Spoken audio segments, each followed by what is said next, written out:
Sunday வந்து மூவிக்கு போகலாம் அப்படின்னு சொல்லி சடன் பிளான் ஒன்று பண்ணியிருந்தாங்க. சண்டே அப்படின்றனால எந்திரிச்சது கொஞ்சம் லேட்டு. பிள்ளைங்களுக்கு எந்திரிச்சோன்னே வந்து வீட்டில் கார்ன் இருந்துச்சு. கார்ன் வச்சு சமைச்சு கொடுத்துட்டு காலையிலேயும் சாப்பிட்டுட்டு ஆஃப்டர்நூனுக்கு மேலே தான் வந்து மூவிக்கே வந்து போனோங்க. நாங்கள் ஊர்லேருந்து ஒரு 1:00 கிளம்பிட்டோம். எங்களுக்கு ஷோ என்னமோ 2:30க்கு தாங்க. பட் வந்து வீட்டிலேருந்து கிளம்புனா தான் கரெக்டாக இருக்குன்றனால ஒரு 1:00 கிளம்புனோம். நாங்கள் கரெக்டாக வந்து படம் போடுறதுக்கு ஒரு 5 நிமிஷத்துக்கு முன்னாடி வந்து தேட்டர் ரீச் ஆகிட்டோம். படமும் வந்து கரெக்டாக ஸ்டார்ட் பண்ணிட்டாங்க.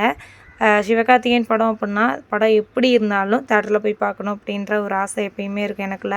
ஸோ எனக்காண்டி இன்றைக்கி நாங்கள் 4 பேர் தான் வந்து போய் பார்த்தோம். படமும் பார்த்திங்க அப்படின்னா செம்ம சூப்பராக இருந்துச்சு.